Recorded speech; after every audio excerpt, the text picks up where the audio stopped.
Lesson number 3 for Thursday, April 13th, a mission movement. Through a perceptive, deep study of the Bible, the early Adventists had a growing understanding of the significance of these messages.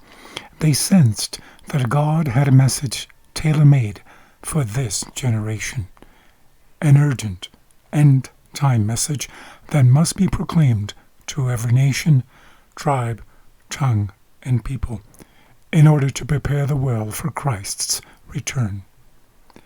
The messages of the three angels had been the motivation for Adventist missions since its beginnings. In 1874, the General Conference sent out our first missionary to Europe. Ellen G. White called John Andrews the ablest man in our ranks. Andrews spoke at least 7 languages, could repeat the New Testament from memory, and knew most of the Old Testament. He was a brilliant scholar, a prolific writer, a powerful preacher, and a competent theologian. Why send a man like that to a place where there were very few believers?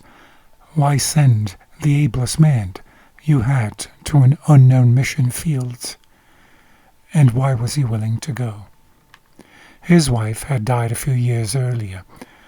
Why would he be willing to leave family and friends behind in America and sail with his 2 children to an unknown land, risking all for the cause of Christ? There is only one reason. He believed that Jesus was coming soon, that the message of end-time truth must go to the entire world. Throughout our history, our brightest and our best have traveled to the ends of the earth to proclaim God's last-day message. They were teachers, medical personnel, pastors, farmers, mechanics, carpenters, and tradesmen of all types. Some were denominational employees, but many were not. They were lay people who believed Jesus was coming soon. As we read Revelation 14:6 again, Acts 1:8, and Matthew 24:14, what similarities do you see in these verses? Revelation 14:6 says, "And I saw another angel fly in the midst of heaven, having the everlasting gospel to preach to them that dwell on the earth, and to every nation and kindred and tongue and people." Matthew 24:14 says, "And this gospel of the kingdom shall be preached into all the world for a witness to all nations, and then shall the end come."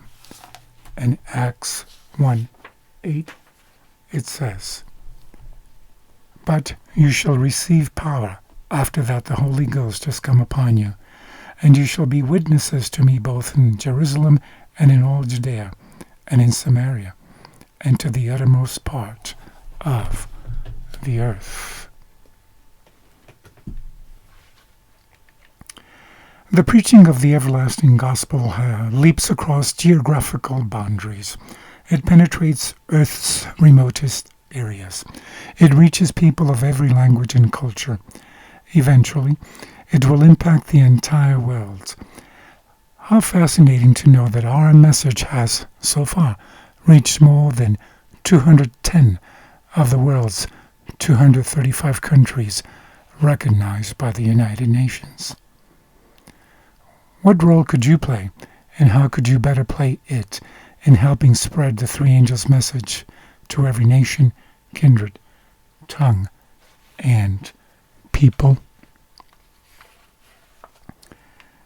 From the book Counsels to Parents, Teachers, and Students, page 209, it says, "To us has been committed a great work, the work of proclaiming the third angel's message to every nation, kindred, tongue, and people. We have but few missionaries. From home and abroad are coming many urgent calls for workers. Young men and women, the middle-aged, and in fact all who are able to engage in the Master's service should be putting their minds to the stretch in an effort to prepare to meet these calls. If we consecrate mind and body to God's service, obeying His law, He will give us sanctified moral power for every undertaking. From the book In Heavenly Places, page 317, it says, "It is a law of heaven that, as we receive, we are to impart." The Christian is to be a benefit to others, thus he himself is benefited. Proverbs 11:25 says, "He that watereth shall be watered also himself." This is not merely a promise. It is a law of God's divine administration, a law by which He designs that the streams of beneficence shall be kept, like the waters of great deep, in constant circulation, perpetually flowing back to their source in the fulfilling of His law. And if this law is the power of Christian missions. Have a blessed day in sharing with others.